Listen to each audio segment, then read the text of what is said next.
caasho cabdulaahi macalin aadan oo ka mid ah gabdhaha ku nool magaalada muqdisho oo xaflad aroosa maanta loogu dhigay hoteel ku yaalla magaalada muqdisho ee caasimadda soomaaliya ayaa beej cusub u furtay lamaanayaasha kale ee qorsheynaya inay aqal galaan. Dictoreso caasho cabdulaahi macalin aadan oo ah gabar aqoon-yahan ah oo baratay cilmiga caafimaadka ayaa markii aragtay dhibaatada adag ee ka dhalatay abaaraha ba'an ee ka jira Soomaaliya waxay go'aansatay in meherkeeda oo ah $1,000 ay uga qayb qaadato gurmadka abaarta sima iyadoo isla goobta xafladda arooska ay ka dhacaysay wakiilo ka socday caasho ay ku wareejiyeen Abwaan Cusmaan Cabdulaahi Guure oo ah agaasimaha idaacadda Kulmiye iyo telefishinka Kalson.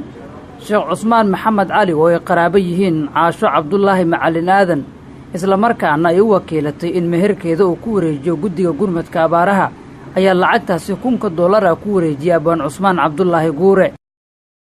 Abwaan Cusmaan Cabdulaahi Guure agaasimaha idaacadda Kulmiye iyo telefishinka Kalson ayaa u mahadceliyay caasho cabdulaahi macalin aadan isagoo ballan qaaday in lacagtaasi ay gaari doonto dadkii ay ugu tala gashay laguna wareejin doono guddiga gurmadka abaaraha qaranka. sida aad arkaysiin waxaan ka guddoomay Sheekh Cusmaan Maxamed Cali lacag $1,000 ah oo ah maharkii Dictoresa caasho Sheekh Cabdulaahi macalin caasho cabdulaahi macalin ilaahay ha siiyo cimri iyo cibaado suuban iyo caano iyo nabad iyo caruur baari ah ayada iyo saygeeda maanta lagu mahriyey Isaaq Cabdi Yarow.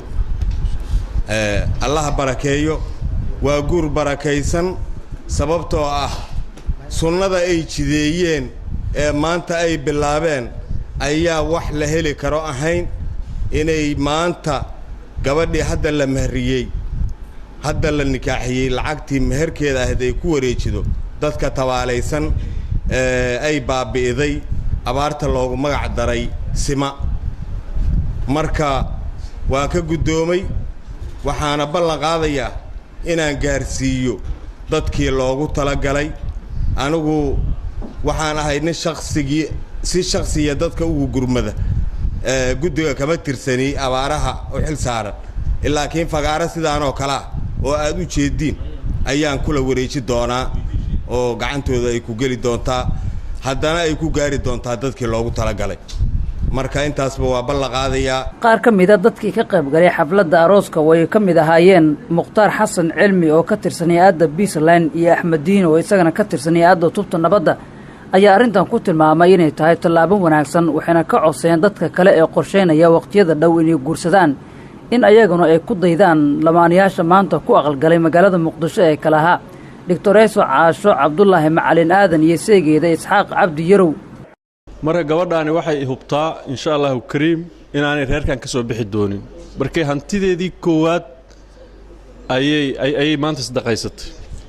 marka waxaan filaynaa gabdhaha soo socdaan inuu dhici doono guur badan oo dad kalsooni isku qabaan oo sunnada wanaagsan ee maanta la jideeyay ay raacdo.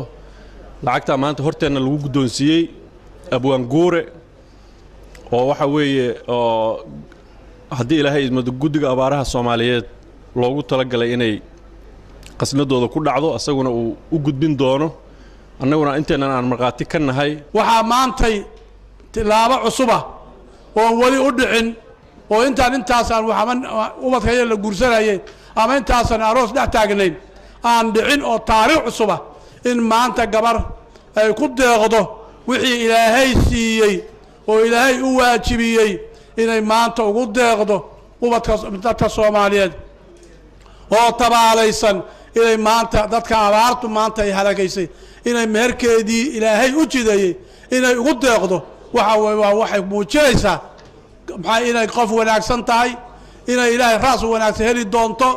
waxaan muujinaysaa inay noqon doonto qof badbaadiya oo u naxariiso u tura ubadka soo socda Soomaaliyeed. dalka Soomaaliya ayaa waxaa ka jira abaaro ba'an oo saameeyay dadka iyo dunyada taasoo galaafatay nolosha dad badan. sidaas oo kale Soomaaliya waxaa ka jira cudurro ka dhashay abaarta sima. dad badan oo Soomaaliyeed ayaa wada dadaallo ay ku doonayaan in wax lagu qabto abaaraha dadka Soomaaliyeed ku saameeyay gobollada ku yaala waddanka Soomaaliya. xuseen cabdulle Carson TV muqdisho.